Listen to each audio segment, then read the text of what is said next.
Okay, so part two, continuing on with the literature review. So I use the professional scholarly articles to teach me what works in culturally responsive education, what works teaching writing, what works well teaching students who are ELL, although my students they're fluent in English, but they mostly speak Village English. Some of them are pretty good at standard English, but most of them had syntactical sort of idiosyncrasies related to, I believe, the syntax of Siberian Yupik, dropping their articles, leaving the word to out of sentences. They would say, Miss DiPaola, can I go bathroom? And they're perfectly normal intelligence. It's just Village English. So I addressed ELLs in my literature. I did an exhaustive search for Alaskan Natives. There's a dearth of information on Alaskan Natives. And I read about the history of education of Alaskan Natives and Native Americans, forced boarding schools. So there's a vein of social justice in my literature review as well. And self-efficacy, a little bit about self-efficacy, scaffolding, teaching, writing, things like that. All centered around the idea of getting kids to participate more, getting kids to engage with what they're doing in class, getting them to feel better about what they're doing in class, and getting them to perform better. And then the entire thing was focused on culturally responsive curriculum. My methods were mixed methods, some quantitative, some qualitative. The quantitative included a survey, which originally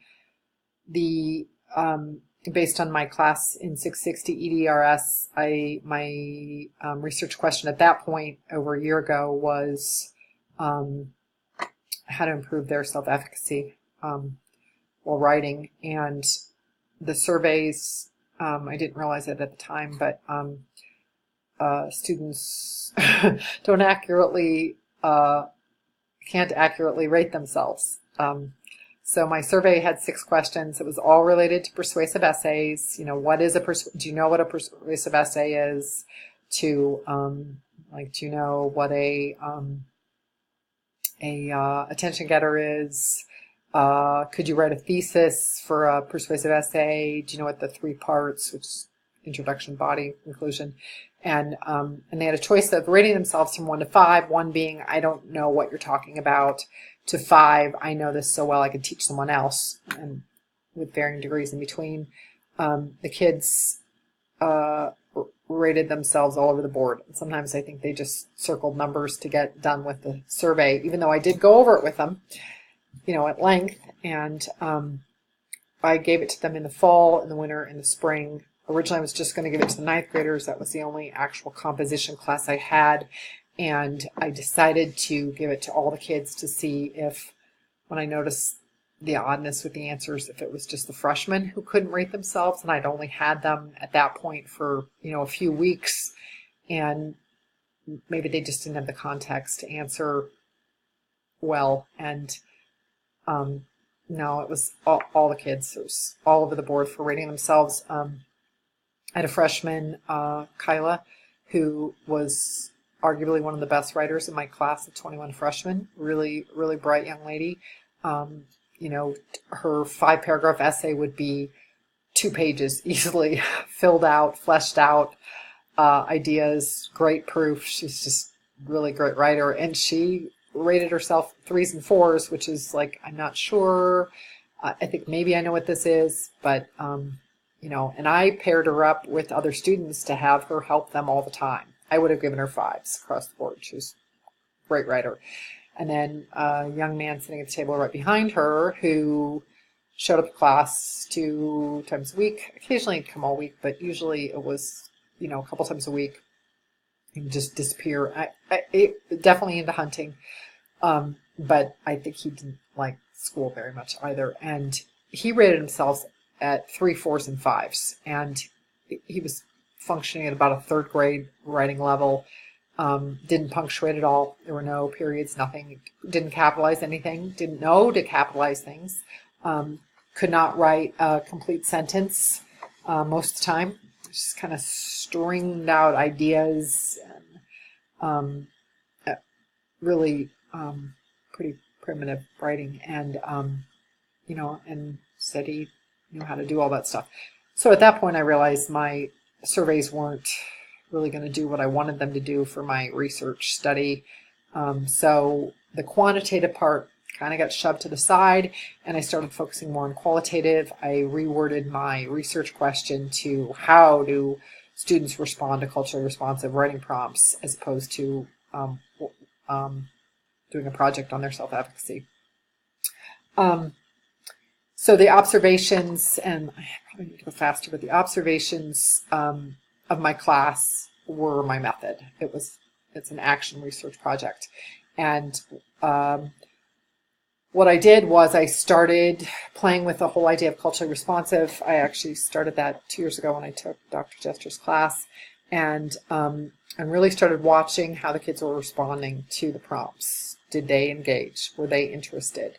Did they respond? Did they write? Did they show up the next day? Did they seem happy? Did they, was it a better day of class? Because we were writing about something culturally responsive.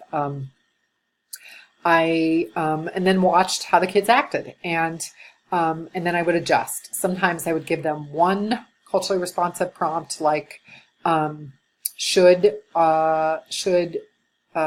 people in the village clean up their own trash, because the mayor pays, or the city council leader pays people in the summer, I think $12 an hour to pick up trash. And when I arrived the first year, the village was covered in trash, and I was kind of appalled. And so I asked that, and we got a pretty good discussion going.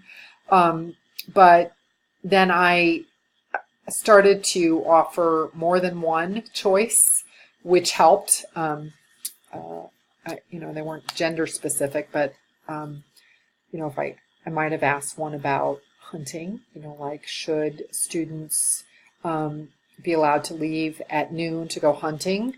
I get a great reception for that one.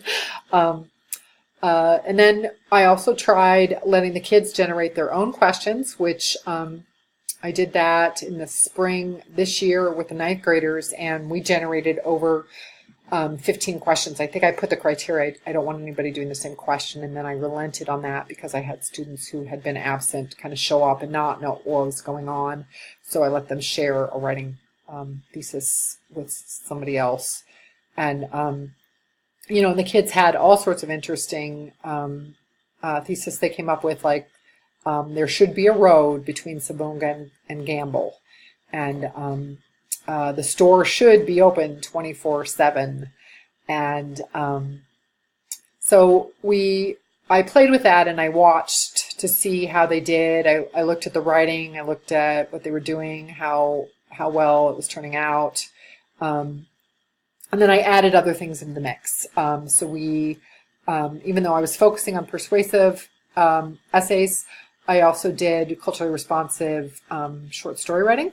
I did culturally responsive research paper writing.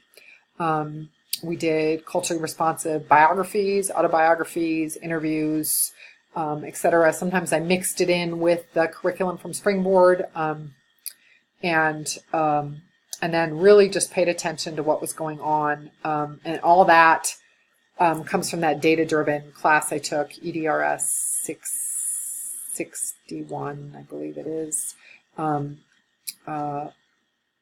Ed, Dr. Ed, and I just blanking on his last name, great teacher, really where he taught us to look at our students almost as athletes and begin to just start fixing little things until we get the best performance out of them. And I did that for 2 years in my class. And I will tell you that bringing their parents into class, bringing elders into class, bringing other classroom aides into class had an immediate positive effect across the board. my relationship with the adults, my relationship with the kids performance, the kids engagement, just that was an incredible number one effect, aside from the culturally responsive writing prompts. So why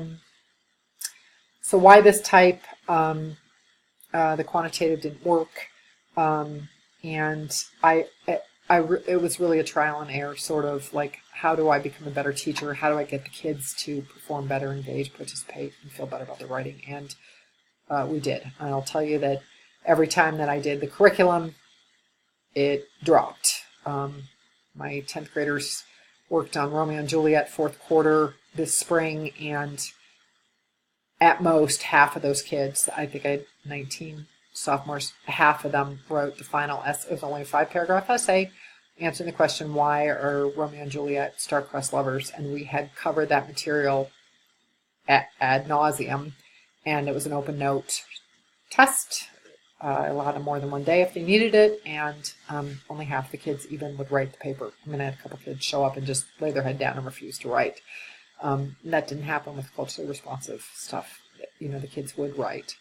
So, all right, moving on to contribution to professional practice. For my findings, I did not come up with a professional product. Originally, I was going to publish, and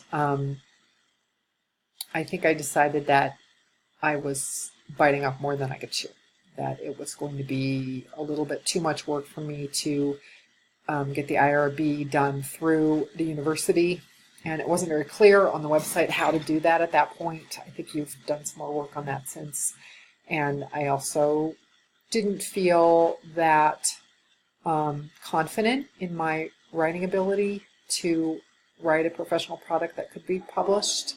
I am still hoping to do that, not with this research, but with in the future. And I think it was enough that this was my first research project, and I did put a ton of energy into it, so I did not make a project. But in terms of contributing to the professional practice, I shared with all the teachers I worked with what I was doing. Some of them came into my class for the autobiography presentations that my students did. That was kind of the culminating effort for the 9th graders in the spring. The English teacher, she was a middle school English teacher this year. She's taking over next year, and she said she came both this year and last year when I did it with the previous set of freshmen, and she's going to continue that project in the future. I also presented at the NEA, National Educators Association, in the fall in Anchorage at a little table. They asked for volunteers. Does anybody want to talk about something? And I said, sure. I'd be happy to talk about culturally responsive writing prompts. And, there was maybe 8 people at the table, but I brought some of my students' work and shared it with them and talked about Gloria Ladson-Billings and Django Paris. People took notes. I think that they're going to do that. And I'm going to keep teaching this way. I am going to continue to work on not only researching what I'm doing, but this newfound way of being a teacher that I was not aware of coming out of teacher school or college or high school. Had no idea. And I went to a high school that was 30% black, and I don't think we did any culturally responsive anything. It was all classics and all white mainstream, colonial stuff. So I've got 1 minute before this video ends. Let's see, discussion implications for professional practice and profession. The implication for the profession is, if we were all teaching in a culturally responsive way, I think the performance of minorities would jump dramatically. I think we're making a big mistake trying to force your traditional classical education down minorities' throats, so to speak. I just don't think it works, and we're losing kids. And we're definitely losing Alaska Native kids. That curriculum, the Springboard curriculum that they're using, is horrible. It's way too hard. And I don't think students perform better just because you give them hard stuff. They don't understand what's going on, and they all shut down. I think that we need to spread the word. We need to keep sharing about how effective culturally responsive teaching is. So it's going to be the end of this video, and I'll do one more